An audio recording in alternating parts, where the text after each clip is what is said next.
சிம்மமுகே ரௌத்ர ரூபிண்யாம் அபயஸ்தாங்கித கருணாமூர்த்தி சர்வவியாபிதம் லோகரட்சமாம் பாப விமோசன துரித நிவாரணம் லக்ஷ்மி கடாட்ச சர்வாபீஷ்டம் அநேகம் தேஹி நரசிம்மா மாதா நரசிம்ம பிதா நரசிம்ம பிராதா நரசிம்ம சகா நரசிம்ம வித்யா நரசிம்ம திரவிலம் நரசிம்ம சுவாமி நரசிம்ம சகலம் நரசிம்ம இதோ நரசிம்ம பிரதோ நரசிம்ம யதோ யாஹி ததோ நரசிம்ம நரசிம்ம தேவாத்பரோ நகசீஸ் தஸ்மான் நரசிம்ம சரணம் பிரத்யாக ஹரிநாராயண துரித நிவாரண பரமானந்த சதாசிவ சங்கர யோகிராம் சுரத்குமார் யோகிராம் சுரத்குமார் யோகிராம் சுரத்குமார் ஜெயகுருராயா.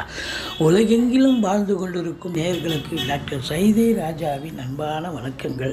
நாம் இப்பொழுது இந்த எபிசோடில் வார ராசி பலன்கள் வாக்கிய பஞ்சாங்க அடிப்படையில் ஆகஸ்ட் 12 முதல் ஆகஸ்ட் 18 வரைக்கும் உள்ளடக்கிய நாட்களுக்கு கிரகங்கள் ஒவ்வொரு ராசிக்கும் எப்பேற்பட்ட பலனை வழங்கப் போகிறது என்பதை பார்க்கலாம் வாங்க. ஓம் ஸ்ரீ ராகவே நமக. ரிஷப ராசி காலபுருஷனுக்கு 2வது ராசி.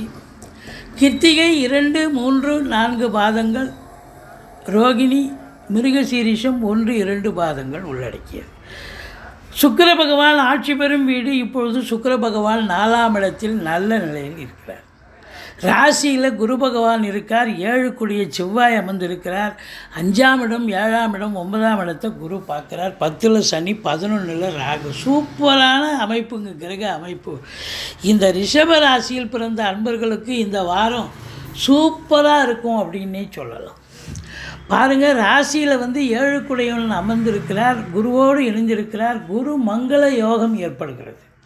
குடும்பத்தில் சுப நிகழ்ச்சிகள் நடத்துவதற்கான ஒரு நிலை இருக்கிறது. குடும்பம் சுபீட்சமாக இருக்கும், சந்தோஷமாக இருக்கும். கௌரவம், புகழ், அந்தஸ்து, செல்வம், செல்வாக்கு, தன்னம்பிக்கை ஏற்படக்கூடிய ஒரு அற்புதமான காலம். இந்த குரு பகவான் பார்வை அப்படின்னும் பொழுது உங்களுக்கு குரு 11ஆம் இடத்து அதிபதி. இந்த ராசிக்கு குரு 8 கூடையவராக இருந்தாலும் பார்வை பலம் மிக சிறப்பாக இருக்கும். அப்போ பார்த்தீங்கன்னு சொன்னால் குரு 5ஆம் இடத்தை பார்க்க போகிறார். பூர்வீகத்தில் இருந்து வந்த பிரச்சனைகள் அகன்று சகஜ நிலைக்கு, சந்தோஷ நிலைக்கு மாறக்கூடிய நிலை. கேது வேறு அங்கே உட்காண்டிருக்கார். குரு கேது காம்பினேஷன் கோடீஸ்வர யோகத்தை தரக்கூடிய நிலை. ஒரு சிலருக்கு ஸ்பிரிச்சுவல் இன்ட்ரெஸ்ட் அதிகமாக இருக்கும். குழந்தை பாக்கியம் இல்லாதவர்களுக்கு வித் ஹெல்ப் ஆஃப் மெடிசன், மருத்துவத்தின் உதவியோடு குழந்தை பாக்கியத்திற்காக நாங்கள் காத்து கொண்டிருக்கிறோம் என்று சொல்லக்கூடிய அன்பர்களுக்கு நல்ல ரிசல்ட், நல்ல தகவல் வரக்கூடிய தருணம். பூர்வீகம் பிரித்து கொள்ளலாம். சந்தோஷமாக இருக்க போகிறீங்க. இந்த காலகட்டம் உங்களுக்கு அற்புதமாக இருக்கும். சீட்டாட்டம், ரேசி, lottery, speculation, online business, hotel business, share market இனங்களில் ஈடுபாடு காட்டுபவர்கள் அத்துணை பேர்களுக்கும் இந்த வாரம் ரொம்ப ரொம்ப அற்புதமான ஒரு வாரமாக இது அமையப்போகிறது. 2ஆம் இடத்து அதிபதி புத பகவான் 3ஆம் இடத்தில் முயற்சி ஸ்தானத்தில் இருக்கிறார்.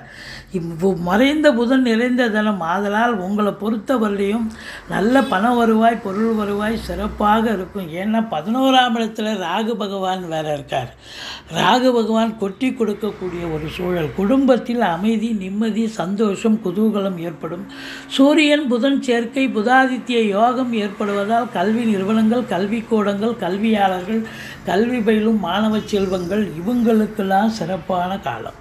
மற்றபடி உங்களை பொறுத்தவரையிலையும் பார்த்தீங்கன்னா இந்த 4ஆம் இடத்தில் சுக்கிரன் இருப்பது வீடு கட்ட, வீடு ஆல்ட்ரேஷன் பண்ண, வீடு பெயிண்ட் பண்ண, இன்டீரியர் டெக்கரேஷன் பண்ண, மாடுலர் கிச்சன் வைக்க, இப்படி வீட்டையோ உங்கள் ஷோரூம் கடையோ அலங்காரப்படுத்தக்கூடிய ஒரு நிலை நிச்சயமாக இருக்கிறது.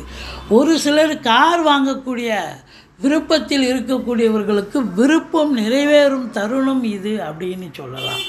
இருந்த போதிலும் உங்களுக்கு சனி பார்வையில் இருக்கிறார். வார கடைசி 2 நாள் சூரியன் அங்கே ஆட்சி பெறுகிறார்.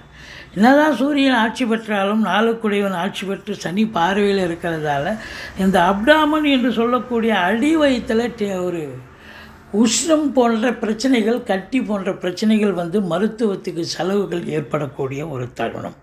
மற்றபடி உங்களுக்கு பார்த்தீங்கன்னு சொன்னால் 7ஆம் இடத்து அதிபதியே பார்க்குறார், குரு பார்க்குறார். திருமண வயதில் இருக்கும் ஆண் பெண் இருபாலருக்கும் திருமணம் கைகூடி வரும்.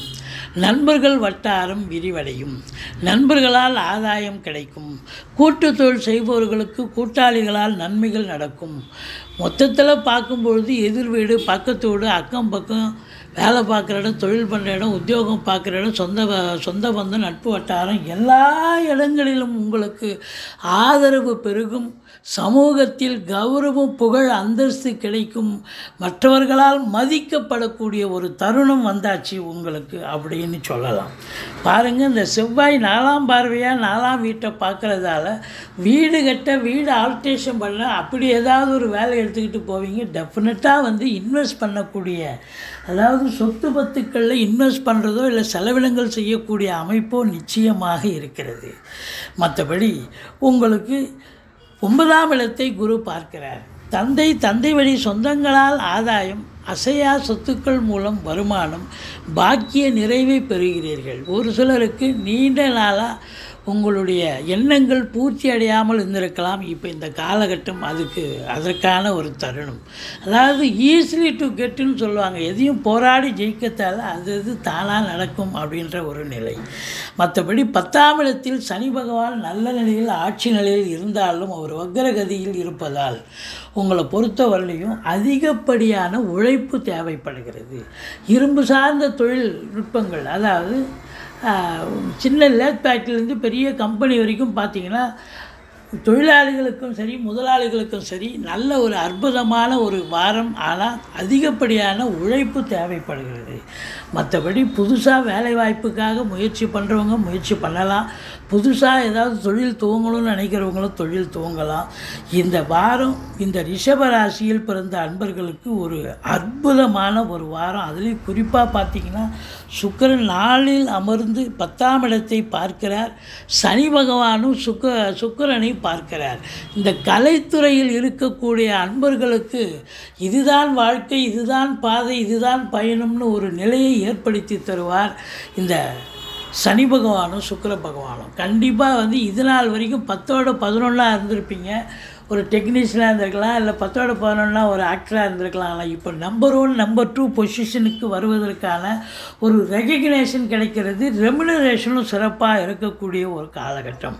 சுக்கிரனுடைய ஆதிக்கம் நிறைந்த அன்பர்கள் அத்துணை பேர்களுக்கும், அதாவது உங்களுக்கு எதில் இப்போ ஃபினான்ஷியல் ரீதியாக வேலை பார்க்குறீங்க, தொழிலில் உத்தியோகம் வேலை பார்க்குறீங்க, நகைக்கடை, துணிக்கடையில் வேலை பார்க்குறீங்க, அதில் உற்பத்தியாளர்கள், ப்ரொடக்ஷன் பண்ணக்கூடியவர்கள், மற்றபடி பேங்க்கு, இது போன்ற அன்பர்கள் பார்த்திங்கன்னா சுக்கிரனுடைய ஆதிக்கம் நிறைந்த இன்டீரியர் டெக்கரேஷன், அழகு, ஒப்பனை நிலையம் வச்சு நடத்துகிறவங்க, இவங்களுக்கெல்லாம் ஒரு அற்புதமான ஒரு காலகட்டம். நல்ல சம்பாத்தியத்தில் நல்ல ஒரு சம்பாத்தியம் கிடைக்கும். இந்த ராகு பகவான் 11இல் இருப்பது மிக மிக சிறப்பு. அந்நிய பொருளாதாரம் வீடு தேடி வரப்போகிறது. உள்நாட்டு வாணிபம், வெளிநாட்டு வாணிபம், ஏற்றுமதி இறக்குமதியாளர்கள், ஷேர் மார்க்கெட்டில் இன்வெஸ்ட் பண்ணுறவங்க, ஸ்பெக்குலேஷன் பண்ணுறவங்க, ஆன்லைன் பிஸ்னஸ் பண்ணுறவங்க, ஹோட்டல் பிஸ்னஸ் பண்ணுறவங்க, இவங்களுக்கெல்லாம் சிறப்பான காலம். இந்த 12ஆம் இடத்து அதிபதி ராசியில் அமர்ந்திருக்கிறார். அசையா சொத்துக்கள் மூலம் செலவினங்கள் ஏற்படும். மற்றபடி குறை ஒன்றும் இல்லை. இந்த வாரம் உங்களுக்கு 15, 16, 17 சந்திராஷ்டம நாட்கள் வர இருப்பதால் சந்திராஷ்டமம்னு சொல்லிக்கிங்க. வேலை பார்க்குற இடத்துல சூதனமாக நடந்துப்பீங்க. மற்றபடி குறை ஒன்றும் இல்லை. இந்த ரிஷப ராசியில் பிறந்த அன்பர்களுக்கு இந்த வாரம் ஒரு சூப்பரான ஒரு வாரம், ஒரு பொற்காலம் என்றே சொல்லலாம். கணவன் மனைவி ஒற்றுமை, நல்ல பண வரவு, பொருள் வரவு, பிள்ளைகளுடைய வளர்ச்சி, பிள்ளைகளுடைய கல்வி மிக சிறப்பாக இருக்கும். வெளிநாடு செல்லக்கூடியவர்களுக்கு அற்புதமான வாய்ப்புகள் கிடைக்கும். ஒரு பாக்கியமான ஒரு வாரம் என்றே சொல்லலாம். ரிஷபராசியில் பிறந்தவர்கள் நீங்கள் வணங்க வேண்டிய தெய்வம் ஈஸ்வரனை வழிபாடு செய்யுங்கள். வாழ்க்கை வளமோடும் நலமோடும் அமையப்போகிறது.